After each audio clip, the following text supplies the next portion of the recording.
George Clooney, that was his first lead coming off of ER. He kicked so much ass in that movie, that opening scene. Everybody be cool. You be cool. He's too cool for school. He's the definition of too cool for school. When they're in the bar and he's like, I'm gonna finish this bottle and I'm gonna bust it over his melon fucking head. Keeps slamming a shot glass down on the table because he's stewing about that ape laying his hand on me. just like, fuck yeah, Clooney, dude, you were the man.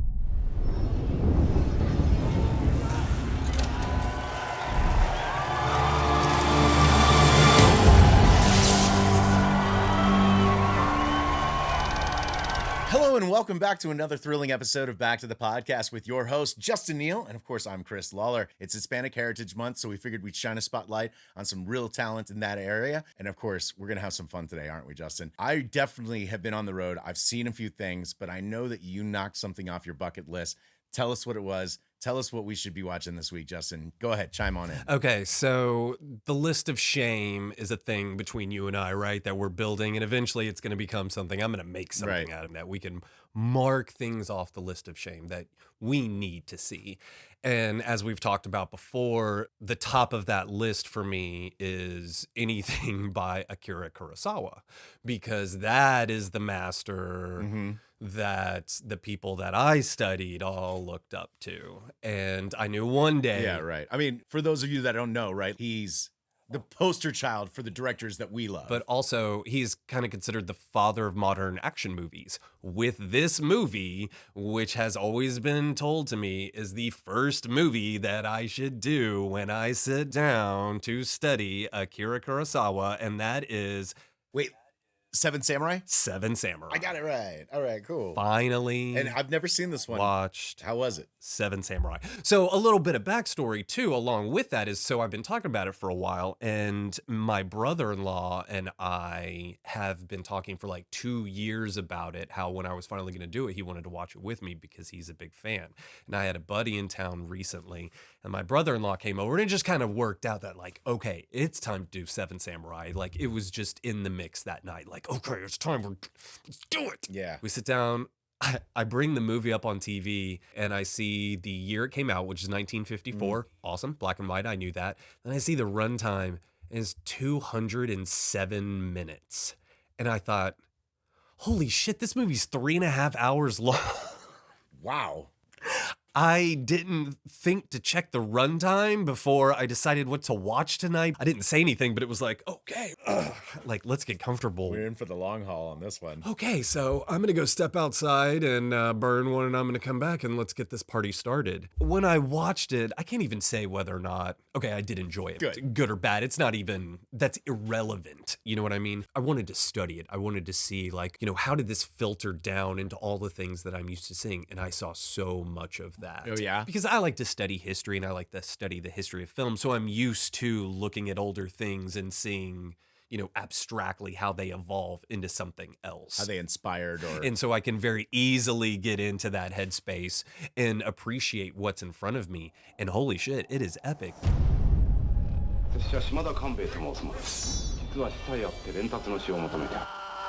It is fucking 3.5 hours long.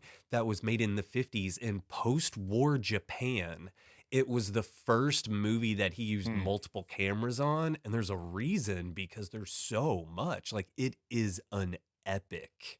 It is a mid-century post-war Japanese epic, but it's set in 16th century Japan, so it's samurai feudal system. And isn't this the whole thing where like these 7 samurai come to protect the town? It's what the Magnificent Seven was based on. Run off the bad guys. And the idea is that these bandits are terrorizing this peasant town and they cannot defend themselves, but they don't really have any money. Three Amigos? I mean, it's Three Amigos. It's not 7, but isn't that like... It's not a parody, but it's a similar situation. Right, right. And so is Unforgiven in a way. It's the tale as old as time. It's the tale as old as time, like all of these are. But yeah, they're down on their luck and they need help. And so they get one person who is a fallen samurai, a Ronin, I believe they're called, right? He is Ronin.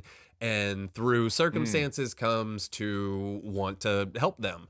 and then goes and gets 6 other people. one more comes along for the ride who doesn't want to be there, and it becomes 7. Okay. And they are essentially hired to protect this town from bandits. And so they dig in and they train the whole village, and it's, it's an epic. Oh. It was so well made. I was just so impressed knowing when it was made and where it was made. I was just so surprised that it was made at all, because it's like making Waterworld. It's huge in scope. And so I was incredibly impressed. And we've talked about Kurosawa before, and Yeah. if I'm not mistaken, you haven't seen any Kurosawa either, right? Or have you seen? No. Okay. I've seen so many documentaries that talk about it. It doesn't compare to sitting down and watching the 3-hour epic, but I've definitely seen so many clips from his films and stuff that I'm very familiar with it. And of course, his influence on the directors that we grew up appreciating. So I was really glad I got to mark that off the top of the list. That was definitely a big one. What about you? Awesome. Did you watch anything? I have other things, but first I want to hear something that you watched. I've been traveling the past few weeks and stuff for work, which has been a blessing and a curse. I got to watch a couple movies on the plane, and I got to be honest, I didn't really come across anything that blew my hat off. And one of the ones that really upset me was the new TMNT Mutant Mayhem movie. I'm a 40-year-old man that's complaining about an animated cartoon geared towards kids, but Did you cry on the plane? no, I wanted to actually throw a tantrum that I wasn't fully entertained by this movie that I should have loved. Really? Seth Rogen let you A down? little bit, yeah. Really? I'm so disappointed for that. You were so looking forward to it. You guys can hate on me all you want down in the comments below, but this one just didn't do it for me. Oh, bummer. I was really hyped for this one. I saw a lot of the promos, and I was like, oh man, there's a lot of great humor that's injected in this. All the jokes were in the promos that I saw. That's my fault for watching so much behind the scenes, but I was very excited about this movie. Bonus though, the 4 kids that they got to play the turtles, they put them into a sound booth together yeah. so that they could talk over each other and I think you mentioned play that off before. of what people say. And the energy was definitely there, and they made it vibrant. Are you going to cast all of them in the Warriors?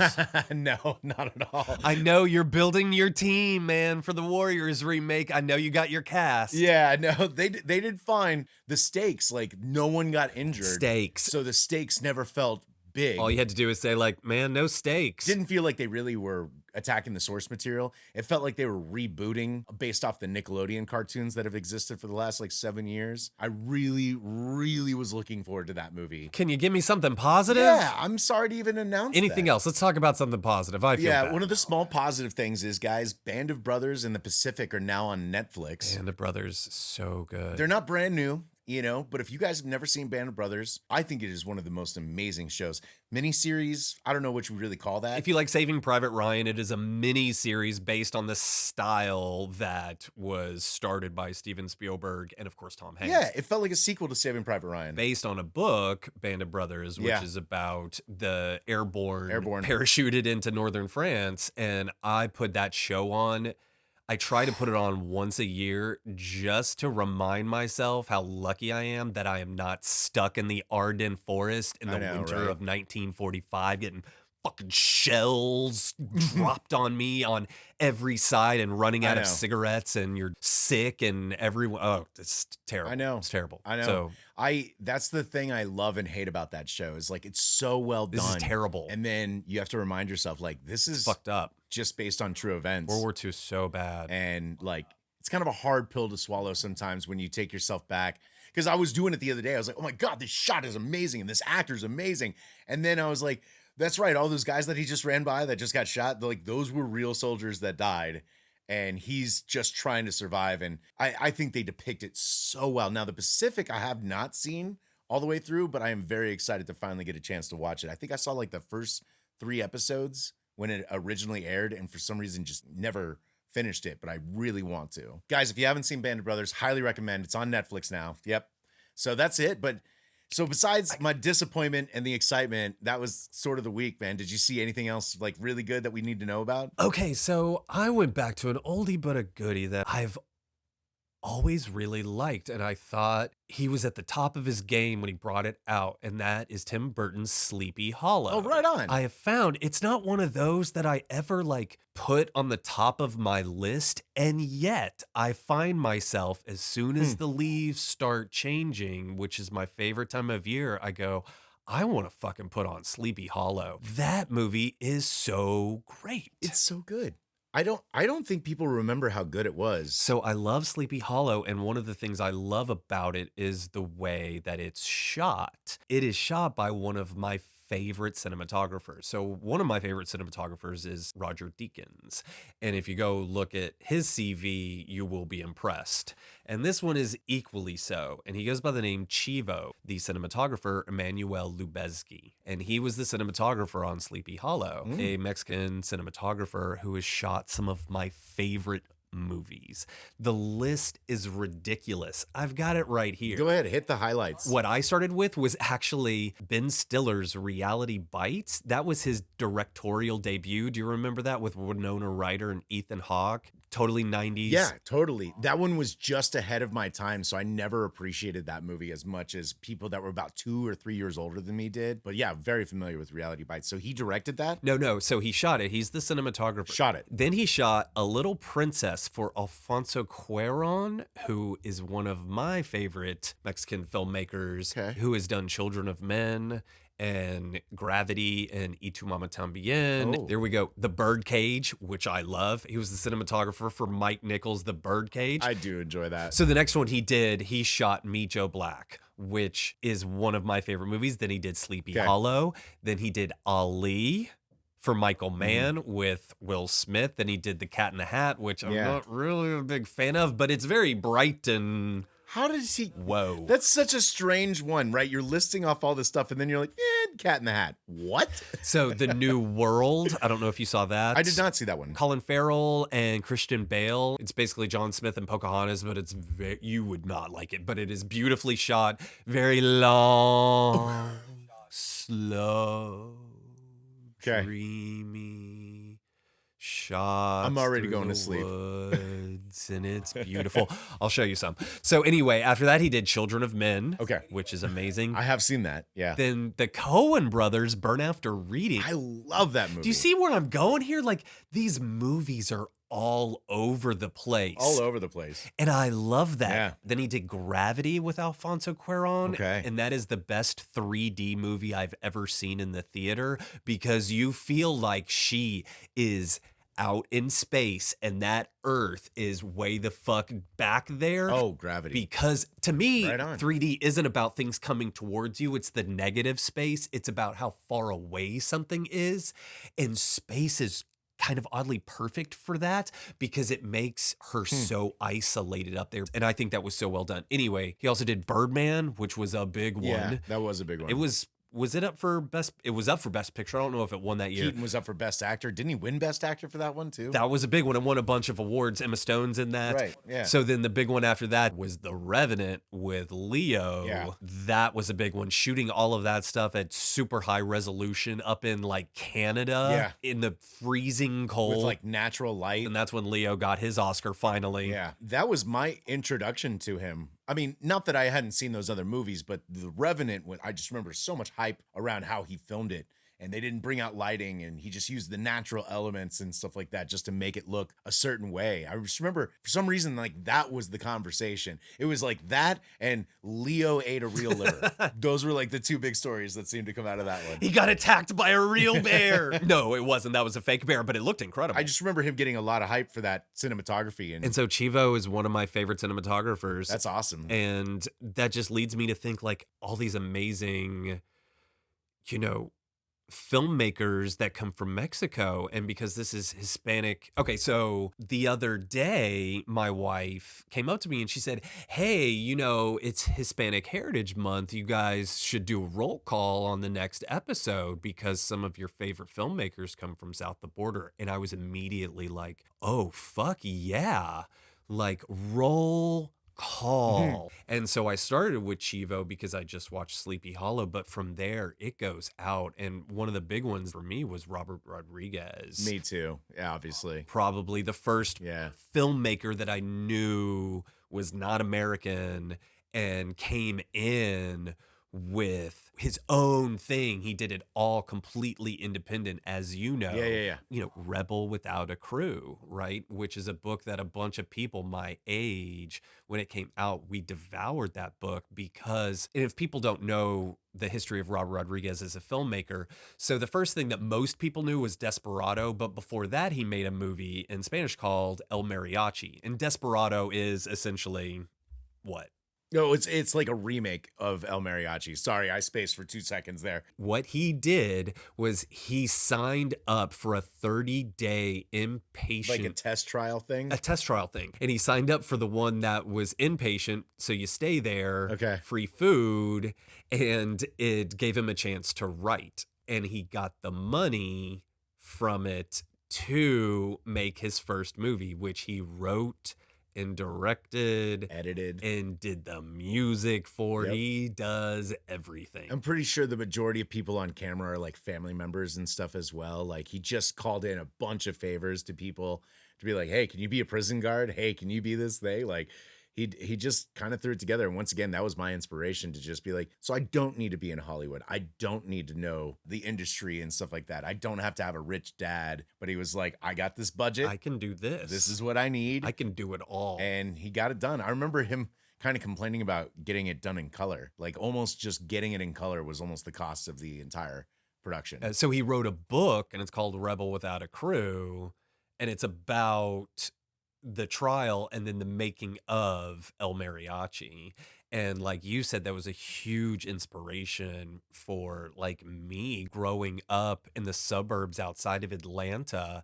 Like we didn't have a way into the industry. We were going to have to do it ourselves. And I still feel that way. I'm still trying to do it myself. I'll never stop. And part of that is because of Robert Rodriguez and the impact that he had on me when I first saw From Dusk Till Dawn. Right. And what a badass movie that was. That's actually what I saw first. Then I went back and saw Desperado and El Mariachi. Okay. I'm pretty sure I already had Desperado on VHS at that time. But then, yeah, when I saw From Dusk Till Dawn, I was pretty enamored with that one. I mean, don't get me wrong, like that's a very bizarre film. It is. But what a cool plot twist of a film. It's a great beer drinking movie. Yeah. Because you start drinking beer and it's kind of this heist getaway story. And then halfway through the movie, it totally changes gear 180 into like a total gore fest. But if you've been drinking beer steadily, by the time that happens, you're like, this is awesome. And you just go along for the ride, because if you do, it's a lot of fun. Yeah. That movie is bonkers. I'm not going to lie, though. The first time I saw this movie, it disappointed me that it wasn't that story. It ain't that movie. Like, I was like, okay, we're having fun with these vampires and stuff, but like, I was having real fun with those two characters. It's a bit of a fuck you to the audience. But once again, it's just like, it makes no sense. Who the hell saw a plot twist coming in that movie, right? Oh, speaking of which, I didn't even think about this. Have you ever seen the documentary Full Tilt Boogie about the making of that movie? It came with the special edition DVD that I had, and now I've seen it on its own. I bet I've seen some of it, yeah. That dude, Robert Rodriguez, my man. For sure. I mean, and then even all the way up to Once Upon a Time in Mexico. I'm a Mexican.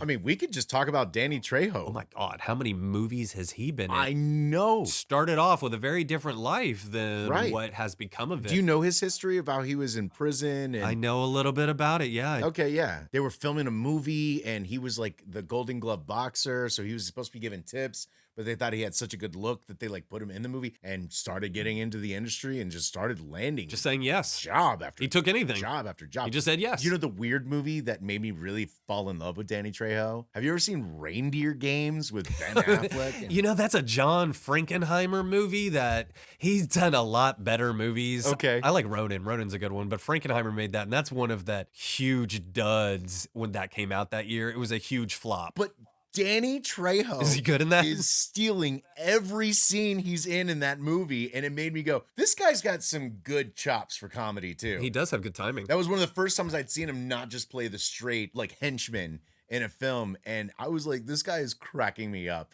This movie is so bad, but I am think here the to watch it for first him. Hispanic or Hispanic American Stand and Deliver. Stern and Deliver. Edward James Olmos. Yes. Who's amazing. They're both amazing in that. But man, I, for some reason, really was drawn towards Edward James Olmos when I saw that movie.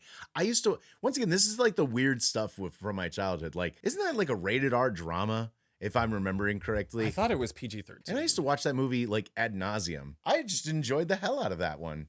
I don't remember why. And then, of course, then Dangerous Minds came out. Not like immediately after, but I always like was like, this movie's just trying to do it. They already did in Stand and Deliver. So, Dude, Stand and Deliver's PG. I guess I remember there's a lot of adult themes in that one. Because they used to do that more. They used to do that for sure. Yeah. Back in my day, the movies reveled in trauma. But I saw Dangerous Minds in the theater. Michelle Pfeiffer, oh my God, I had such a crush on her in that. I know. Who didn't, right? As I walked through the valley of The the shadow of death. I take a look at my life and realize there's nothing left. Oh my God, that song played Oh, I know, right? so much on the radio. I think the soundtrack helped that movie become even more popular. It's true. That song was so popular when it came out. It was everywhere. It's so iconic. That's very 90s. You know, since we're still talking about that and we're in this thing, Clifton Collins Jr. in 187 with Sam Jackson. I think the last time we talked about Dangerous Minds, you brought up 187. Man, that is a tense film. Right, it was real. This one doesn't age as well, but yeah, but Sam Jackson's in it. it's still a good rewatch. But Clifton Collins Jr., he's so young. I think that was his first role. Oh, okay. And he's been in a bunch of stuff since A then. bunch of stuff. And he's super scary in I 187. think the first one I remember seeing him in was Traffic, and he plays a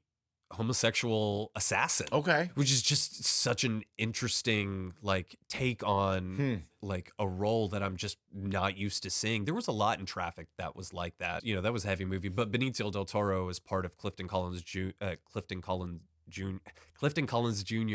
storyline within that movie. Benicio is part of Okay. it. That's another one. Benicio del Toro. Holy shit. I know. The Usual Suspects was probably the first thing I remember him from. What about you? I think it was Fear and Loathing. Oh, okay. So a little bit later. Yeah. As we all know, Fear and Loathing was a big one for me. I don't remember when Fear and Loathing came out. I just remember Yeah, I someone gotcha. handing me a VHS tape and was like, this is the most fucked up movie you're ever going to see. Benicio, so talented. Here's your Have the house. sunshine acid. Eat it. Fear and Loathing, I think, is the movie for me with Benicio del Toro. He's so believable in that movie. He's good in so many things, and he's one of those people too. Like he's so good at inhabiting a character's, you know, skin. He's so natural at just being something or someone. I think he has a real gift for that. I like his presence. He's someone that I would want to cast because I'm like, you got good presence. So utilized properly. I like your essence, The man. charisma, it's the X factor. A little bit. Put them on screen and you're like, holy shit, that's a movie star. Yeah. But you take them off camera and it's just, you know, Tom Cruise. Yeah. One for me I was thinking about when I was going through the list for Hispanic heritage was Guillermo del Toro. Yeah, I figured we were going to get to him eventually. We had to, right? For sure, yeah. And the first one that I saw from him that I remember, it was even pre-Pan's Labyrinth, which was kind of Okay. the big breakthrough for an American audience, I think. It was. I remember Pan's Labyrinth, yeah. But in the early 2000s, so it must have been 2004, my man Tripp and I, we had an apartment together and we were both working at Blockbuster. It was my second stint. And he brought home The Devil's Backbone. Okay, I've seen A that. Mexican production that Guillermo del Toro did, and it takes place in an orphanage. Yeah. And it's a ghost story. So it would actually be really appropriate for this month. We probably watched it in October, to be honest with you.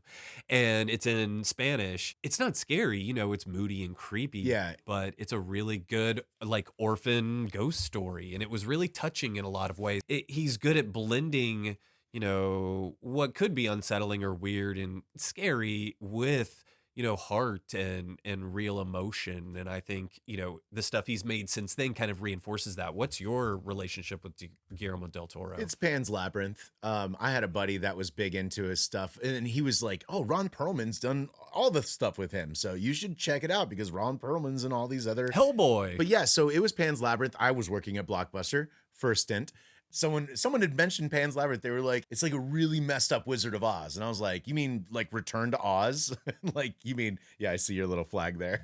Blockbuster represents. I still have, here, let's geek out for 2 seconds right here in my wallet. Like I'm ever going to use it again, but I still have my card.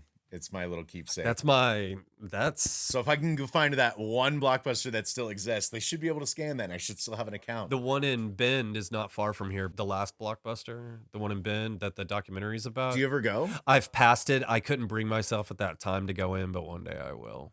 It was just too big. Okay. But yeah, I was working there, and someone was like, dude, you should really check out Pan's Labyrinth. I mean, of course, when I worked there, I had the reputation of Being a total movie nerd. yeah, like, so people, because they knew that we could rent movies like a week before they got on the shelf. You knew what's up. So they'd be like, what's the good new release this week? And I just point them there. I was the same way. But then someone said Obviously. Pan's Labyrinth, and it was on the new release wall. So I rented it. Not my cup of tea. Sure, I got you. Foreign films are hard for me. Spanish Civil War, I think, is when that takes place, right? I don't like reading subtitles. Spanish Civil War. It takes place in a time that I'm not familiar with and everything, but don't get me wrong, that movie messed me up. I mean, like you said, he does great things with his visuals. He makes you uncomfortable. It's not scary. Unusual. It's just a different way of telling stories. And I was pretty entrenched in that movie for, once again, not being, I don't really enjoy reading subtitles and stuff. It takes me away from everything. Yeah, the whole thing with his hands and stuff. It's weird. Guillermo del Toro is someone that I have a lot of respect for, but for some reason, like, it's just a little too off for me to like really absorb and get comfortable and love. It's one of those that I respect as like art. And I think he does really interesting things. But I can see that. But I don't, it's none of his are one that I just watch over and over. But I know so many people that love what he does. And don't forget Blade 2. He did do Blade 2. That was one of the early ones, right? One of his first Blade American, 2. like English language films. Yeah, and then of course that's Ron Perlman's in it because he works with Ron Perlman and everything. He brought a very interesting twist to a Marvel franchise, and I thought it was so cool of them to reach out to a director like of that style and that background. Well, and it's interesting what you're talking about, bringing someone into, an existing property, someone that honestly just probably wouldn't be at the top of the list otherwise, unless someone like made a choice to go off the list. And that's what they did with him. And another example of that is Alfonso Cuarón, after he made Y Tu Mama Tambien and won a bunch of awards that year. Yeah, I definitely recognize the title. I never saw this one though. But that's where he showed up on my radar. And then he got tapped to do Harry Potter and the Prisoner of Azkaban. Okay. Which is so interesting at that time because the first two movies and the first two books are just children's stories in general. They're good, but they are children's stories. And then in the third book, Prisoner of Azkaban, she really cranks it up in terms of themes and age, the age group of not only the characters, but the readers. It's for an older audience. And I thought that was so cool that they brought in a non-American, non-British independent filmmaker to come in and tell this story of, puberty and these kids going through this situation. Because that's what Y Tu Mama Tambien was. When you're making something like a Harry Potter, a franchise movie, it's a whole machine. So even just the director is part of a huge machine in how this movie looks and what it's about and that sort of thing. But you bring in someone who kind of has an outsider's perspective and they can, I think, bring something interesting to it. And then after that, he did Children of Men, which is just... I know you love that movie. I know that Children of Men is like... It's a heartbreaking movie. It is. And that's probably why I don't like it that much, right? I look at it and I start crying, but it's so good. I've watched it and you're captivated the whole time, but it's not a movie that leaves you like... I know. I understand. Like, oh my God, I had such a good time. I can't wait to sit through that misery again. Like, it's miserable. It's well done misery. I have like so many emotions like right now, like coming to me. It's like, it's such a captivating movie and it's such good acting.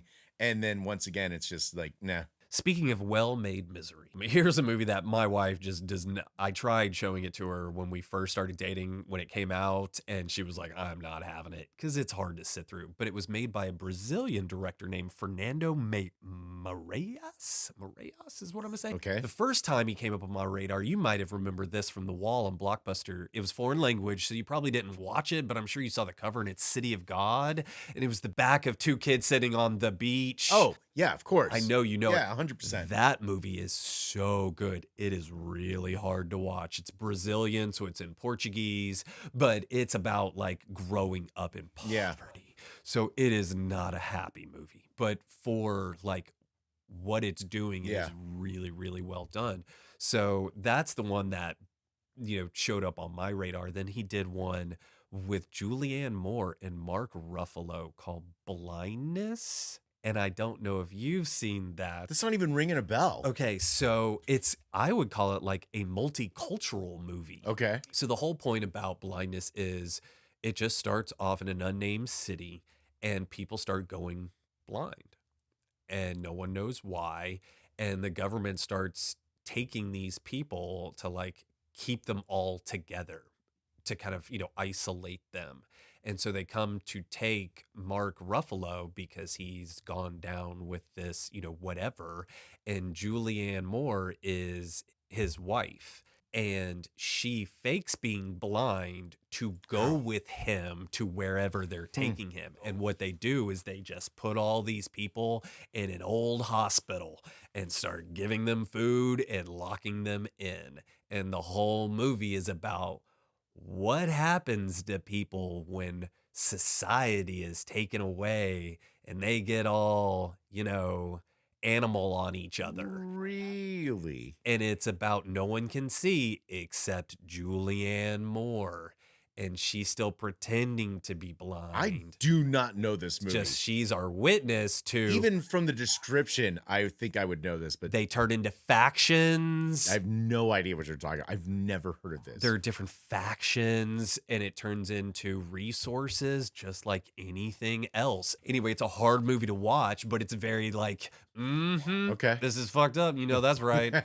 That's exactly what would fucking happen. Yeah. And it's not pretty, but it's truthful. But it's almost an allegory, you know what I mean, for, what happens to people when you take society away. And it's really good. Blindness. Hey, that was great. I love having these conversations. You just never know where things are going to go. We had fun talking about all of our favorite Hispanic filmmakers, directors, actors, cinematographers today. So many. Justin, he knows so many of them. It was great hearing all of your takes on your favorite cinematographers, directors, and actors and stuff. This is fun. As always, man, I love sitting down and just talking about movies, especially when we never know where the conversation is going to go. And we look forward to putting out new content each week. So if you haven't done it, hit that like button, hit the subscribe button. New videos each week talking about our favorite TV shows, movies, past, present, and future, right here on Back to the Podcast. And until next time, stay epic.